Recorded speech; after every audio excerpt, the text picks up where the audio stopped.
Hello. Welcome to the weekly market brief program, prepared with Yasar Atolye's contributions and research. This week, we will again evaluate important developments in global and local markets by filtering information from our sources. Let's see how much longer these records and optimism in the markets can conceal the underlying risks. If you want, let's start with the global side, Burak. The markets seem to have fluctuated a bit with President Trump's new tariff threats. Yes, Celine, especially the 100% tax issue targeting these chip companies is on the agenda. It pertains to those who do not produce in the USA. It is also said that there may be exemptions, right? It could be, yes. That's a bit uncertain. But in response, Apple quickly took action. It promised a $600 billion investment inside the US. There is movement on the geopolitical front as well. The US has imposed a 25% additional tax on India for buying Russian oil. Yes, a Trump-Putin meeting is also approaching. Of course, that is another factor increasing the tension. Absolutely. Besides these developments, I think the non-farm employment data from the US that we discussed last week was very critical. Exactly. The non-agricultural employment data fell short of expectations, so it was weak. This also immediately changed the Fed's expectations. How about that?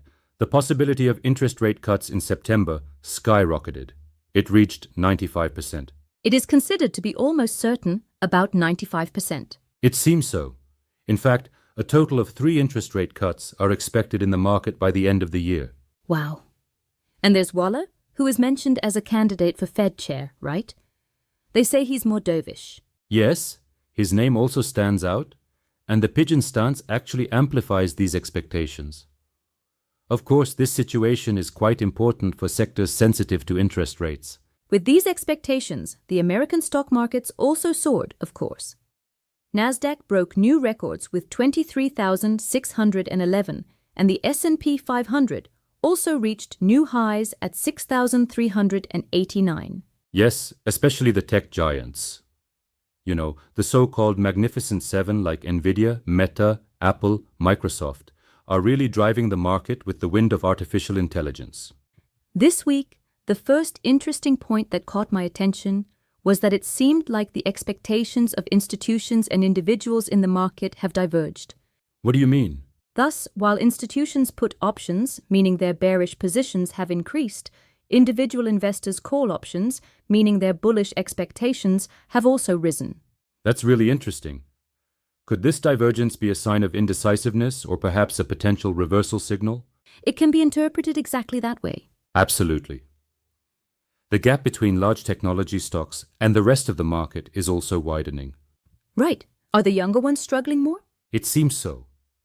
Their dependence on China can be greater, and of course, this high-interest environment affects them more. Are the valuations high? Yes, high. But for now, companies like Palantir, which have strong growth stories and can turn artificial intelligence into products, seem to be capturing this premium. So, these interest rate cut expectations are naturally affecting not only stocks, but also the bond market. What's the situation there? What did the US 10-year bonds do? 10-year yields fell to 4.285, of course, along with that weak employment data and rising discount expectations. Logical. Here's the situation. While a decrease in short-term interest rates is expected, Trump's potential policies or the possibility of a more dovish Fed chair could keep long-term interest rates somewhat higher. Are you saying that the yield curve might steepen? Exactly. The yield curve can steepen, meaning long-term interest rates are higher than short-term rates. I understand. This is generally good news for the banks. It's being talked about thoroughly. Well, let's turn to us for a bit. What did Borsa Istanbul do on the Turkey side? The inflation data came in slightly above 2%, better than the 2.5% expectation we mentioned last week. But it seems like the stock market paused a bit at the top. Yes. Let's say there's a consolidation close to the peak with 10,972, but the trading volumes are not bad. And investor interest still seems lively. So the positive atmosphere could continue. Maybe we'll see new highs until that possible interest rate cut in September? What do you think? It could happen. Why not? The expectation of interest rate cuts could also bring the banking sector to the forefront for us. Banks like Garanti and Yapı Kredi are being monitored. Are there any other sectors that stand out? Aviation is still on the radar. Companies like Turkish Airlines and Pegasus still have discounts compared to their European competitors and have recovery potential. The defense industry is also strong. For example, Aselsan is doing well. Let's look at the macro side a bit. As we mentioned earlier, July inflation came in below expectations, decreasing to 33.5% annually. Yes, this was a good development. Year-end forecasts also dropped to around 30% as a result. I think there's still some rigidity on the core side, right? Unfortunately. We still do not see a significant improvement in core inflation. In other words, the main trend is still a bit stubborn. So, what is the status of foreign interest? Are the entries still ongoing? In the past few weeks, there seems to be a slight slowdown in foreign portfolio inflows. There is no significant change in the foreign currency deposits of residents. The share of TL deposits appears to be stabilized around 60%.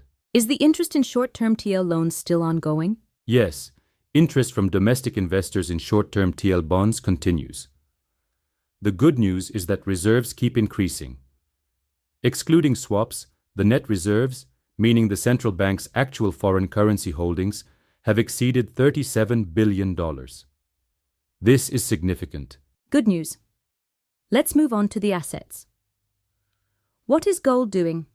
Falling interest rate expectations and geopolitical risks support it, but it seems to be struggling at the highs. Exactly.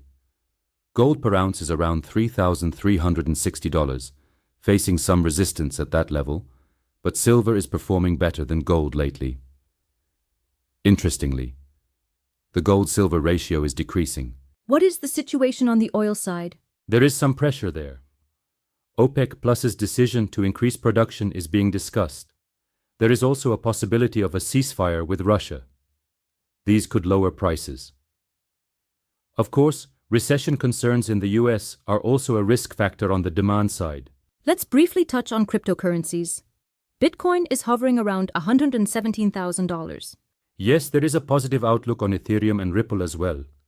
But the most important development, I think, is the Genius Law in the US that we discussed in the past weeks. Shall we remind again? Okay. This law aims to make cryptocurrencies more institutional through stablecoins and to regulate them more effectively. It aims to bring transparency to the market and, in a way, to strengthen the dominance of the dollar in the digital realm. This could significantly change the industry in the long run. We need to follow up.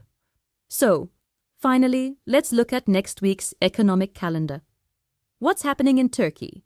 Thursday we'll have TCMB's third inflation report. This will be very important. Year-end forecasts will be updated. Anything else? Additionally, industrial production, retail sales, current account balance. The current account deficit is expected to be $1.45 billion in June. They say the annual deficit could rise to $18.4 billion. Also, a budget balance data will be released. The goal is to reduce the ratio of the annual deficit to gross domestic product to 4.5%. What should we pay attention to the global markets? Inflation data coming from the global markets, especially from the US and China, will be very critical for the market direction. So, this enthusiasm in the markets, especially the record highs in tech stocks, how long can we ignore signals of economic slowdown and geopolitical risks? Let's think about this question. See you next week. Wishing you a profitable week.